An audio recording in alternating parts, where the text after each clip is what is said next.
Assalamualaikum warahmatullahi wabarakatuh. Perkenalkan, nama saya Ayu Yudhistira. Saya dari Universitas Khairun, Fakultas Ekonomi dan Bisnis, Prodi Akuntansi, dan dari kelas 4A.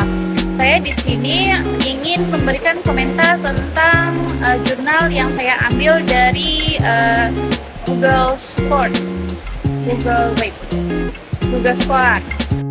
Jadi jurnal yang saya ambil adalah tentang pelatihan penggunaan pendekatan etnometodologi Islam dalam riset akuntansi. Jurnal yang saya gunakan adalah jurnal dari Google Scholar, yaitu Jurnal Nusantara Mengabdi, yang diteliti oleh Muhammad Anwar Thalib. Muhammad Anwar Thalib sendiri berada di Institut Agama Islam Negeri Sultan Amai Gorontalo, tepatnya berada di Gorontalo. Menggunakan metode apa yang saya jurnal ini menggunakan metode apa? Jadi jurnal ini menggunakan metode kualitatif. Waktu pelaksanaan pelatihan ini adalah pada tanggal 14 November 2023 pukul 10 siang. Tempat pelaksanaan adalah ruangan kelas AKS 3. Peserta pelatihan sebanyak 16 orang dengan 15 peserta perempuan dan 1 orang peserta laki-laki. Ke-16 peserta adalah mahasiswa jurusan akuntansi syariah semester 5. Pemilihan peserta didasarkan pada saat ini ke-16 peserta tengah mengontak mata kuliah metodologi penelitian dan memiliki tugas akhir untuk menyusun proposal penelitian. Metode pelatihan dibagi menjadi 3 sesi, yaitu sesi pertama adalah penjelasan terkait etnometodologi Islam yang mencakup pengertian perbedaan etnometodologi Islam dan modern. Contoh, penggunaan etnometodologi Islam dalam riset akuntansi dan analisis data etnometodologi Islam. Tahapan kedua adalah sesi pelatihan penggunaan etnometodologi Islam dalam penelitian akuntansi, dan tahap yang terakhir adalah evaluasi. Tahap ini dilakukan dengan cara peserta diminta untuk mengisi analisis data etnometodologi Islam di lembar kerja. Kemudian sampai kepada hasil dan pembahasan dari jurnal ini. Langsung saja, tahapan pertama, penjelasan pendekatan etnometodologi Islam. Pada tahapan pertama ini, pemateri menjelaskan bahwa etnometodologi Islam merupakan pendekatan yang dikembangkan dari etnometodologi modern.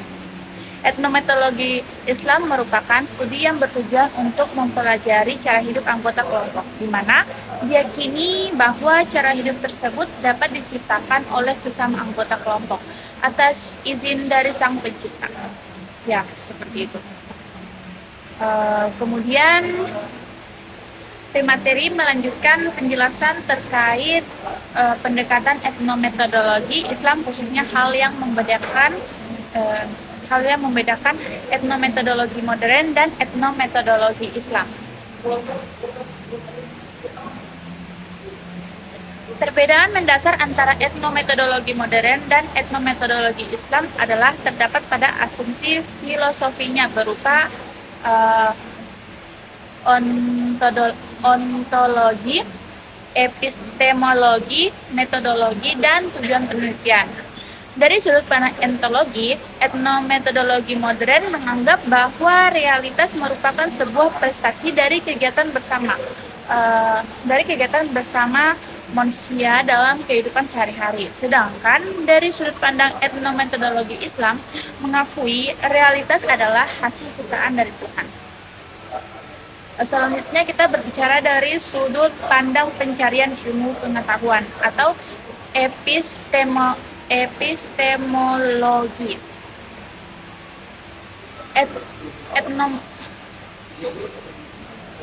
Etnometodologi modern mengakui bahwa sumber kebenaran berupa cara yang ditelusuri melalui fenomena kehidupan sehari-hari atau ayat kauniyah. Sementara dalam etnometodologi Islam, sumber kebenaran berasal dari wahyu atau ayat kauliyah dan fenomena alam atau sosial, yaitu ayat kauniyah. Lebih lanjut, dari sudut pandang etnometodologi modern, memisahkan antara subjektif dan objektif. Sebaliknya, dari sudut pandang etnometodologi Islam mengakui bahwa subjektif dan objektif merupakan satu kesatuan. Selanjutnya, dari sudut pandang tujuan penelitian, etnometodologi modern bertujuan untuk memahami cara atau tindakan sebuah komunitas. Sementara itu, etnometodologi Islam bertujuan untuk membangkitkan kesadaran ketuhanan. Pemaparan materi selanjutnya adalah analisis data dalam etnometodologi Islam, yaitu terdiri dari 5 tahapan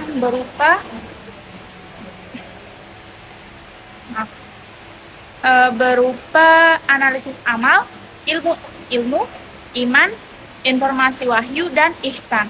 Analisis data dari etnometodologi Islam disebut dengan amin atau amal, ilmu, iman, informasi wahyu, dan ihsan. Tahapan analisis data pertama adalah amal. Amal merupakan ungkapan, ekspresi, atau tindakan dari para anggota yang merujuk pada cara hidup mereka.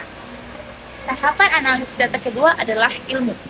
Ilmu merupakan makna rasional dari amal atau ungkapan, ekspresi, dan tindakan yang merujuk pada cara hidup anggota kelompok. Tahapan analisis data ketiga adalah iman. Iman merupakan nilai non-materi berupa emosional atau spiritual yang menjadi semangat atau motivasi dari cara hidup anggota kelompok. Tahapan analisis keempat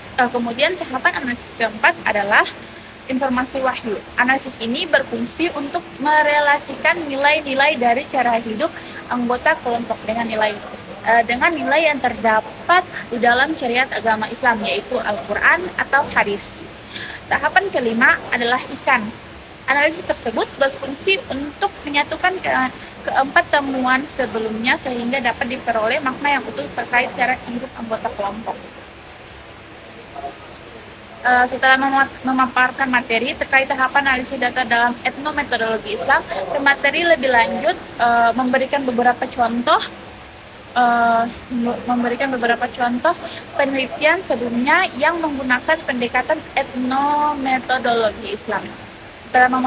Setelah memaparkan materi terkait pendekatan etnometodologi Islam untuk riset akuntansi, maka pemateri membuka diskusi dengan peserta.